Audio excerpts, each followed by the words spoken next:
Yan, magandang gabi po. Palakpakan natin ng Diyos sa isang mapagpalang gabi. Yan. Sa Friday, aalis ako. Punta ako ng Holy Land. Kaya, pagdasan niyo. Kaya ako sinabi para makahingi ng babaw. May pilgrimage po kami. At ang isa sa pinupuntahan namin ay yung Church of St. Peter, kung saan yung gospel ngayon ay nangyari. Pag pumupunta kami doon ng mga tao, umahalik sa bato, kung saan naniniwala sila na doon tumayo si Jesus. Tapos yung mga kamay nila, hinahawakan nila doon din nagmimisa mga pare. No? At for thousands of years, yun ang ginagawa ng napakaraming naniniwala na yun ay lugar. And I believe, kasi hanggang ngayon, pinupuntahan nyo ng maraming sinasagot na dasal ang ating Panginoon. Kaya ko po ito sinabi kasi napakalaki ng kinalaman ng ating pananampalataya. Ang sabi ng gospel kahapon, yung nananampalataya, nagdadasal. At yung nagdadasal, nananampalataya. Hindi naman ibig sabihin po, hindi makakatanggap ng biyaya yung walang pananampalataya. Kasi minsan, marami po akong nare-receive na prayer request. Kaaalis lang ng po kaibigan kong Budyo. Nagpunta rito, nagpa-bless, nagpabinyag, galing pang Amerika. Hindi siya nagdasal. Ang nagdasal, yung kanyang kaibigang Pilipina na Katoliko. So, sabi ko, pinag-iisip-isipan ko yan ako. Sabi ko, ano kaya nangyari? Kailangan natin, yun lang may pananampalataya ang pwede makatanggap ng biyaya. No. Yung nagdadasal na may pananampalataya na may pinagdadasal ay iba. Kasi karamihan naman sa atin, hindi tayo ang may sakit eh. At sa akin pong experience, mas nahihirapan yung nakakakita na naghihirap. Yung mahal sa buhay kaysa sa kanila. Yun ang, meron po akong kaibigan nun sa Canada, yung kanya pong best friend, nagkikimo. Habang nagkikimo, yung kanyang best friend, siya ang nawawala ng buhok.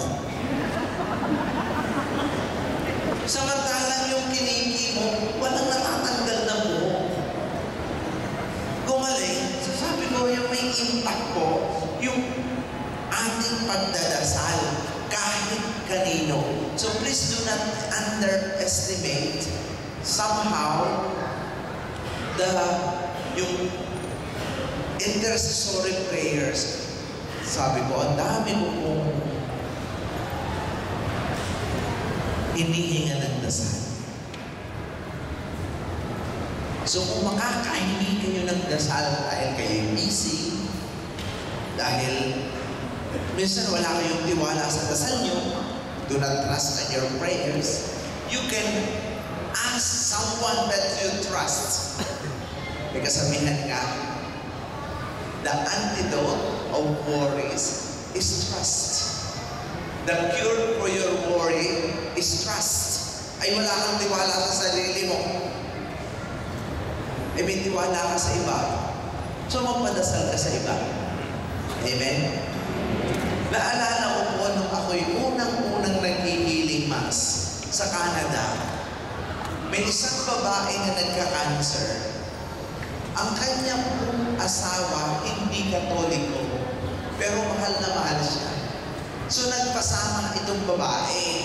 Sabi, honey, samahan mo naman ako. Alam mo, hindi ka Katoliko. Atin tayo ng healing mass, Father Suarez. O di sumama naman. Nakita nung lalaki na pwede naman pala ako sa labas na lang kasi puro glass. Hindi ko naman alam ang nangyayari. Pag smart ang babae, sabi niya, papayagan lang kita, huwag tumabi sa akin sa unahan.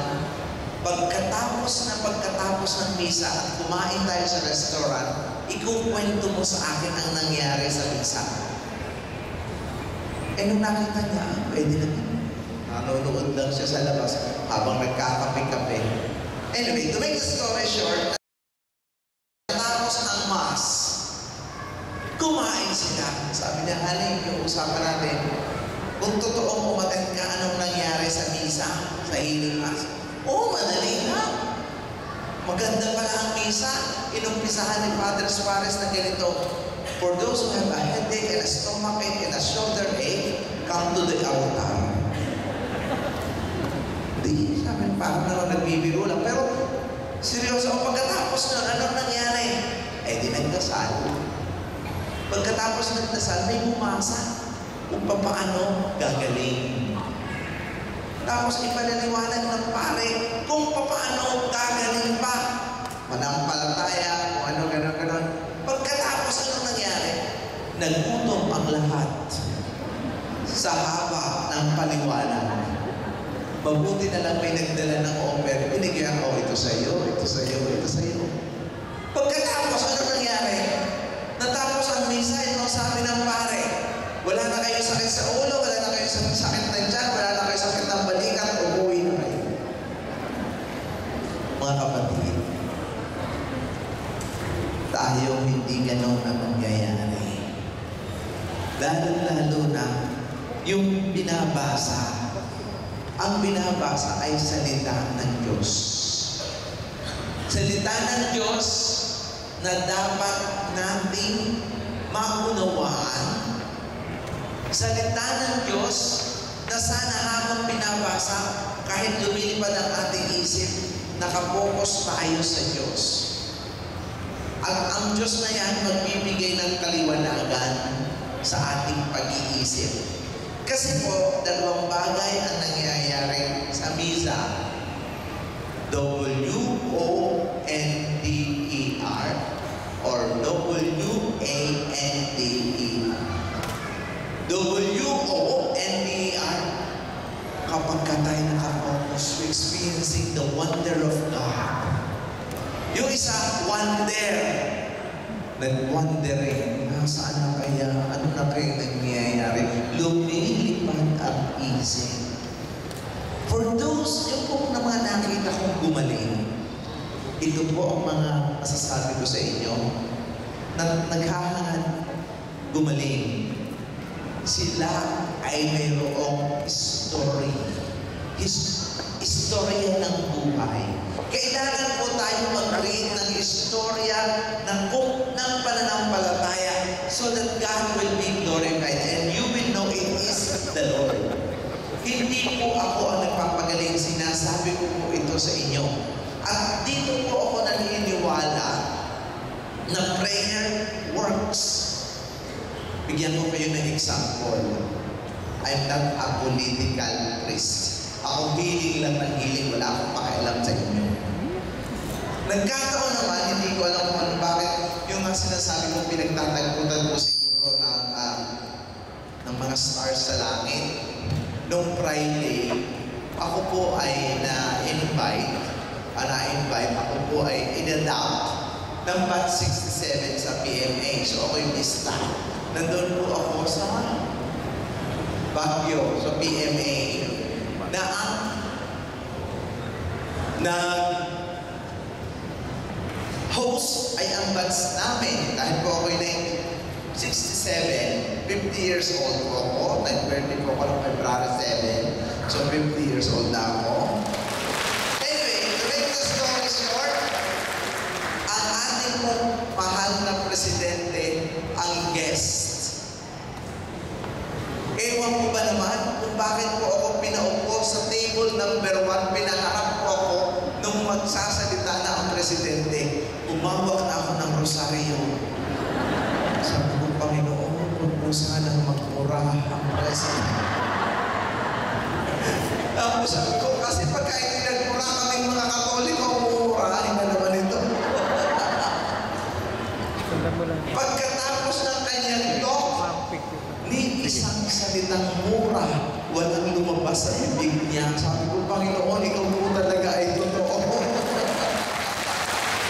So, nung Sunday, to make the story short, ako nagmisa sa lahat ng general, present, future, at past. Ano may sasabihin ko sa mga ito? Magtumbahan din kaya itong mga ito? Kasi mga matataba na, honest to God, sabi ko, may pag-asa ang Pilipinas. Alam mo, may isang bagay na ibinigay ang Diyos sa kahit sinong Pilipino na hindi ibinigay sa kahit kaninong lahi. Lahat po tayo may paniniwala sa Diyos at napakalakas ng pananampalatayang ibinigay sa bawat nilalang na ipinanganak sa mundo natin. Kaya may pag-asa ang Pilipinas. Amen. So, nung umila na sila, umila na lahat ng mga general, asawa ng general, kung ano pa, nagtumba. May asawa ng isang general na paralyzed sa harapan ng lahat, naglakad on the spot. At dahil sa pagpapakita ng Diyos ng kapangyarihan ito, naniniwala ako na ang bawat nakakakita ng himala at kapangyarihan ng Diyos, pumapasok ang pananampalataya. At dito na-realize ng lahat, kahit ikay general, kahit sino ka man, lahat tayo tatanda, lahat tayo magkakasakit. We will not be forever powerful, we will not be forever strong. God is the only one that is permanent. And in doing so, and in showing this God's power, hinahambol tayo ng Diyos at ipinare-realize sa akin, ako pa rin ang Diyos. So mga kapatid, napakabuti ng Diyos sa atin. Kaya huwag po tayong mawawala ng pag-asa. Ipagdasal natin ang bansa natin. Ipagdasal natin ang Pangulo natin. Ipagdasal natin ang mga militar. Ipagdasal natin ang mga kaguluhan na nangyayari sa bansa natin.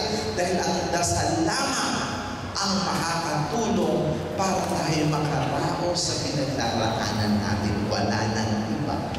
Nung po ako'y pumunta dito sa Pilipinas, may nagsabi sa akin, Father, sana tulungan mo ang Pilipinas.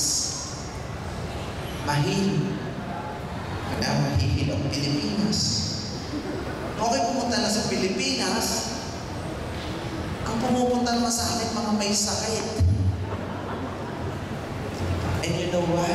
This is why I realize, all those who are sick, you become closer to God and you become more powerful. I'm telling you, more than ever. Because power comes from God. Nung po ako'y nag-birthday, February 7, ako po'y nalaro ng tennis. Tinanong ko yung aking coach at mentor.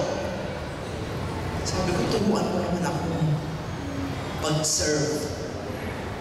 Kasi ang serve ko, ang pinaka-weak sa aking laro. Sabi ko, sige nga, tingnan ko kung paano ka mag-serve. Matapos ko po mag-serve, sabi niya, hindi ka rito. May kulang sa stroke mo. Ano yun? You need to bend your knees. Because in bending your knees, you will generate more power. Wow. Tinuruan ako sa paglalaro. My dear sisters and brothers, in bending our knees, we will generate power. So sa mga may sakit, kung tayo nagdarasal, bending our knees, we're generating power coming from the Lord. And that's the reason why Jesus went to Peter and gave Peter the keys. Upon this rock, you'll build my church. And whatever you lose on earth, will be loose on heaven. So my dear sisters and brothers, huwag tayong bibigay. Kapit lamang tayo sa pinananampalataya natin. Napakarami ko kilala, stage 4 na. Kahapon yung aming lawyer ng aming foundation, pinagsama yung asawa. Oh, lawyers, powerful. Lawyers almost know everything. But they both came to me in tears. Sabi ko, na nangyari? I will never forget the words of our secretary, happened to be a lawyer. Ang sabi niya ito, Father, 5 years ago, dinala ko ang asawa ko kasi yung kanyang left kidneys lumalaki. Matapos mo i-pray over, hindi na lumaki, hindi na doktor, hindi na nag-dialysis, nothing. Ngayon naman ang kanan, lumalaki. I believe God gave you this gift to stop it from growing. Please touch Him. Because I believe. Sabi ko sa kanya, tulad ng laging sinasabi ni Jesus, your faith will heal you. So tonight, your faith will heal you, not to me, but to our Lord Jesus Christ. So what is happening during the Mass is this. Where can we generate power? And what's really going on during the Mass for us believers? Ito po ang nangyayari. For us believers, unlike those who are non-Catholics, what we are receiving, what we are about to receive, it's not a bread. It is Jesus. It is Jesus Himself. Food from heaven for those who believe.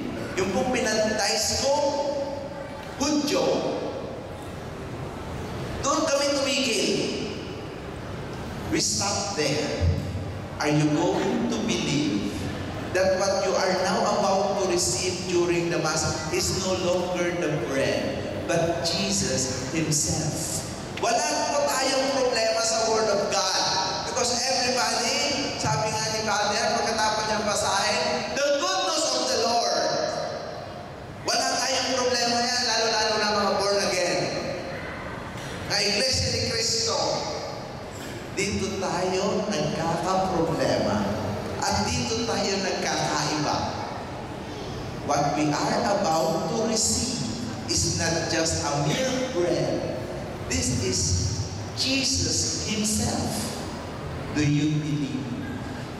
From generations, thousands of years, thousands to be exact, naniwala ang lahat ng tinuruan ni Peter that every time they gather together in the breaking of the bread, it's no longer the bread, but it's Jesus Himself.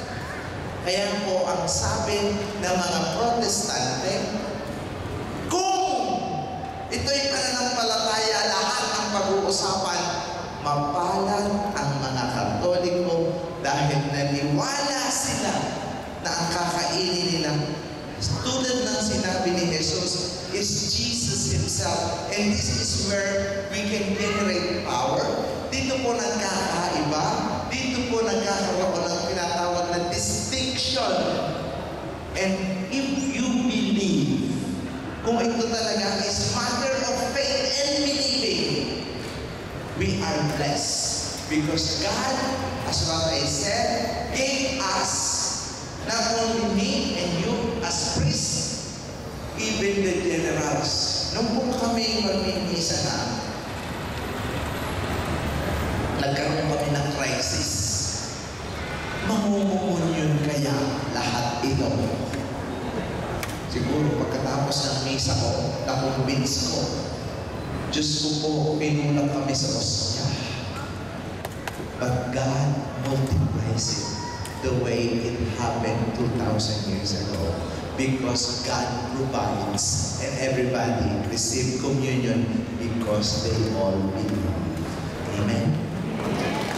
Walang imposible sa Diyos. Kaya ko po ito sinasabi kasi sayang ang opportunity not only to educate but to clarify.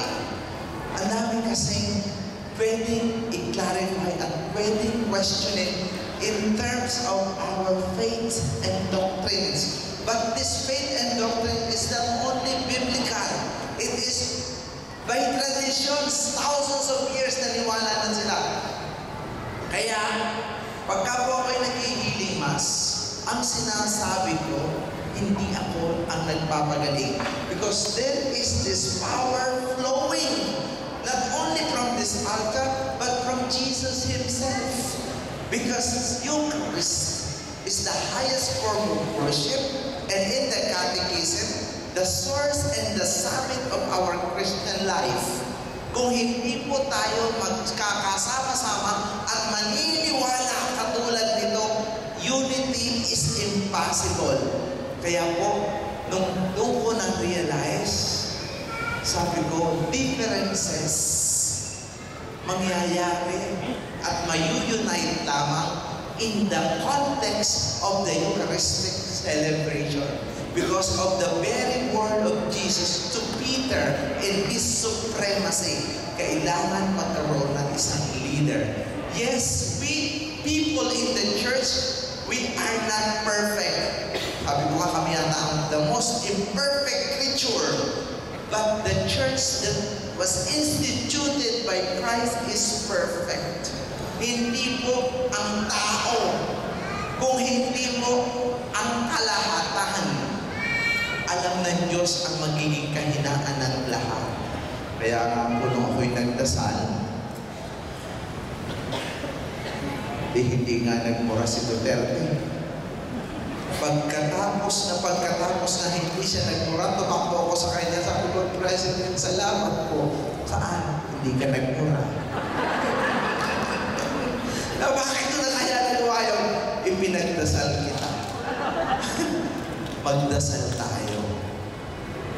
Huwag nating punuin ng anger ang puso natin. Hindi ito makakatulong. Are we not tired of this division and this anger that is in our hearts? Kaya kung may isang paring tumawag sa akin, sabi ko, sorry, I'm not a political priest. Because I believe in the separation of the church and state. Bahala sila sa buhay niya. Basta ako nag-i-heal. Basta sinasabi ko sa mga tao magpatawad. Basta sinasabi ko sa kanila magmahal.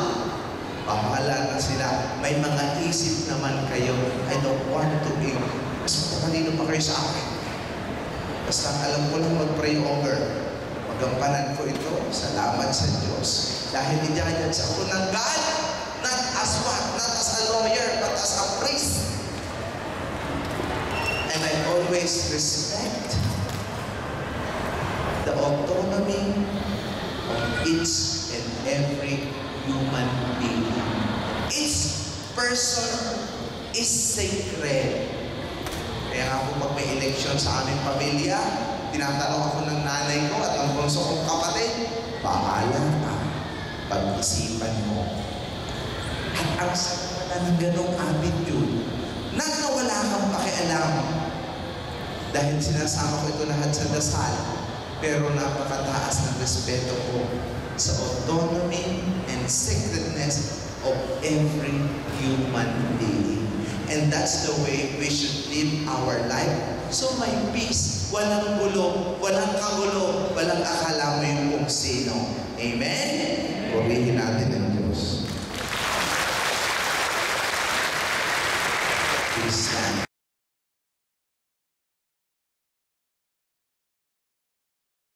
Seated. We just received the Lord. As what I said, no?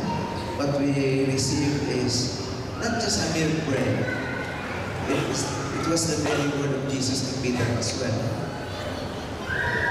So, our challenge is, do we believe? Sabi ng lalaki sa gospel, Lord, please heal my unbelief. Let us ask the Lord to heal our unbelief. Kasi lahat po tayo may ganong weakness in one way or another. So please close your eyes. Patuloy natin lapiin ang presensya ng Diyos. And let us feel the Holy Spirit, as our choir is going to lead us, the music. Come, Holy Spirit, I need you. Open your hands. Buksan natin ang ating mga kamay upang damhin ang Espiritu Santo. Come, Holy Spirit, I need you.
Sa parte ng ating katawan na may sakit. Mapagpalang Ama, merciful and loving God, please let your power flow through their own hands. Gamitin mo ang kanilang mga kamay mismo upang daluyan ang iyong kapangyarihan, upang sila ay makaramdam ng kagalingan. Lord, marami dito may headache, migraine. Touch their head right now. You may tumor, like cancer. Touch their eyes. Yung mga may glaucoma, may cataract, may pterygium, malabo ang mata, may infection. Lord, right now, touch their eyes. Their ears, yung mga may vertigo, di makaling, may tinnitus. Touch their shoulder. Masakit na balikat. Lord, bless them. May tendinitis, spondylosis. Masakit ang likod, batok, tuhod. Yung may mga cyst.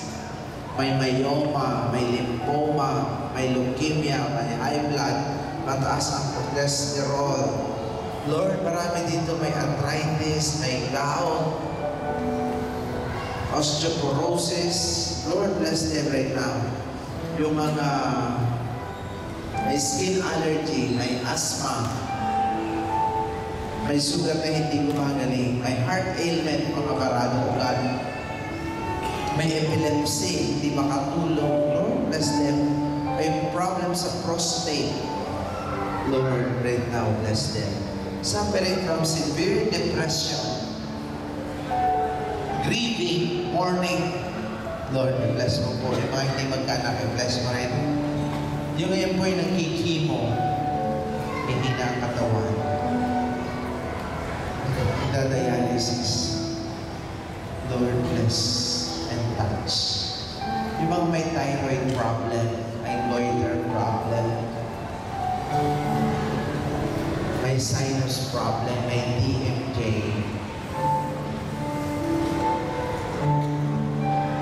yung mga may fracture, bless and touch. every single person, even our loved ones. Lord, kayong mga pala rito, yung mga na-stroke, na-paralyzed, nasa wheelchair, Lord, palakarin mo silang lahat. Ngayon, mga may paradong ugat, Lord, bless them isa-isa. So we ask the intercession of the Blessed Virgin Mary as we pray. Hail Mary, full of grace, the Lord is with you. Blessed are you among women, and blessed is the fruit of thy womb, Jesus. Holy Mary, Mother of God, pray for us sinners, now at the hour of our death. Amen. Palakpakan natin ito sa isang mapagpalang gabi.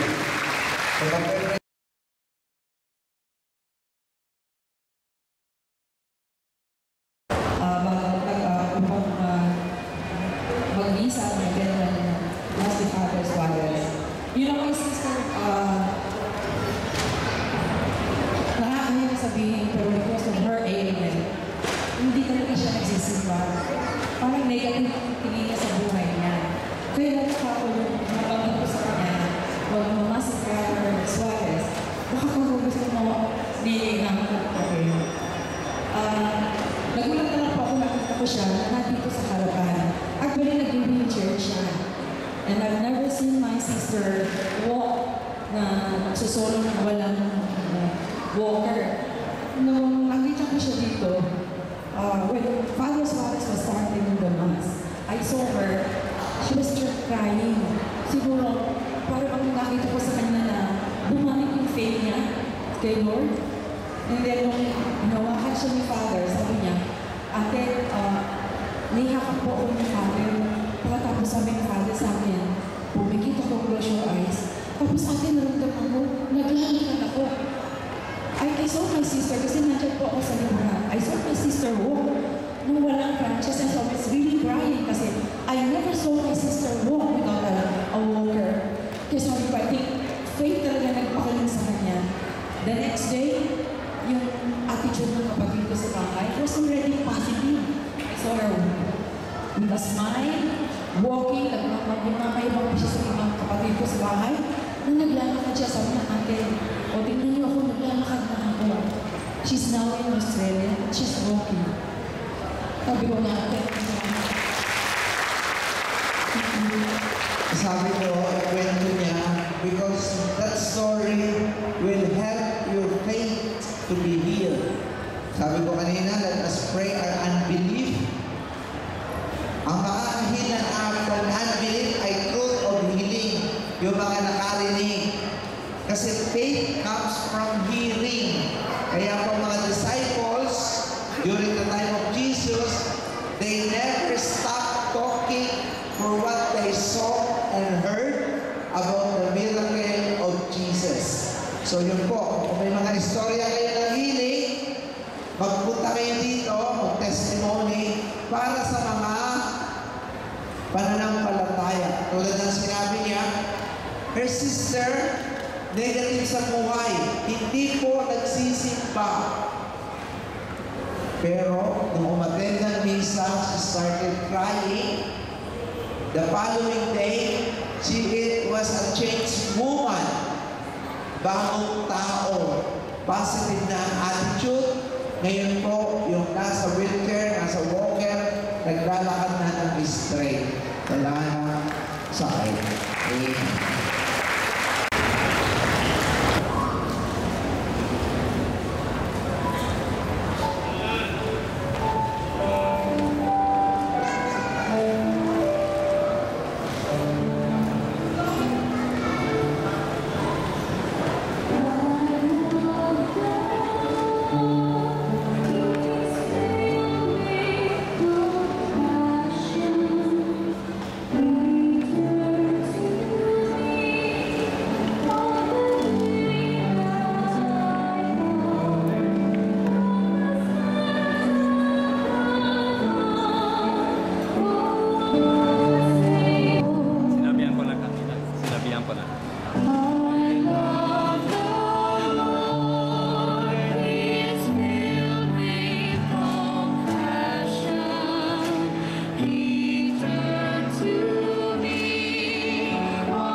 I was here po,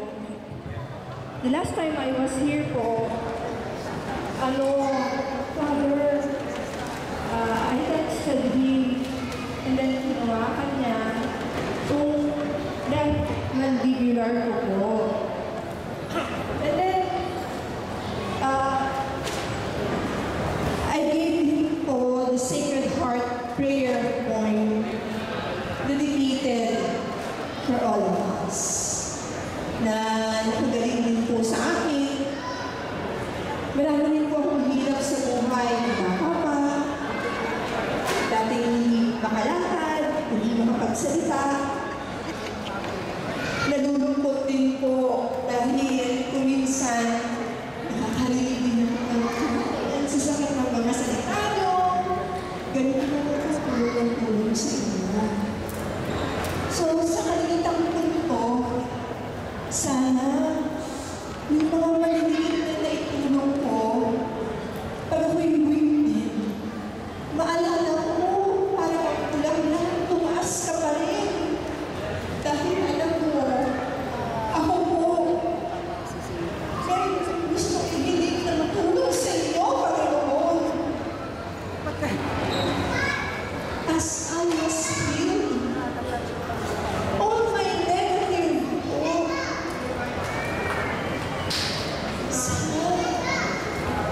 muli kong matutunan yung positive na ako, shielded. Kasi sabi ko, ano ba? Natutulog ako kanina lahat. Free na po ako. Maayos na ako. Doctor, medical, spiritual. Hanggang sa, bakit gano'n?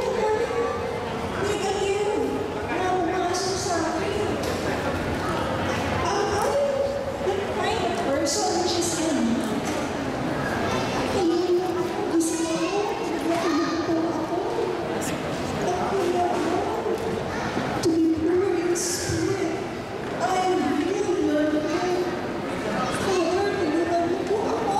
Sabi ko gano'n, masaya ako sa buhay. Mahal ang Diyos.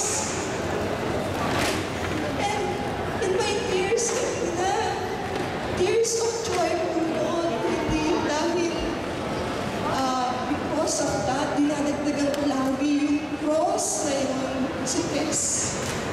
Mahal na mahal yan ng Diyos, mahal tayo ng Diyos.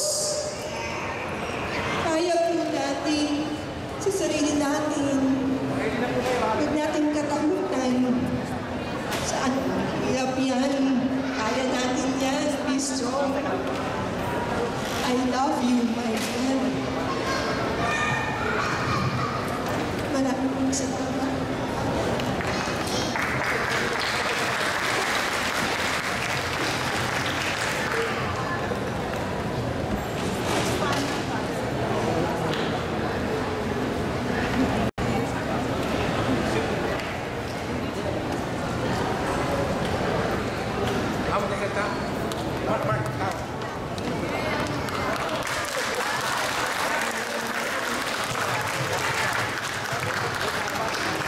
Ako po si Domingo Mendoza. Nung pumunta ako dito, talagang hirap na hirap akong paglakad.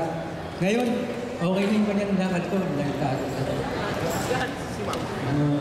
2 months. Salamat kay God. Siguro, mas marami ako nakakitaman na Salamat. Purihin natin ang Panginoon at nakalakad si Kuya matapos ng 2 buwan na hindi maglalakad. Siya ay pinagaling matapos ng manampalataya.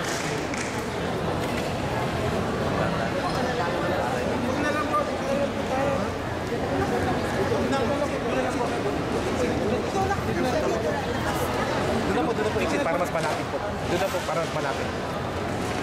Para hindi po tayo lalayo. Doon na po.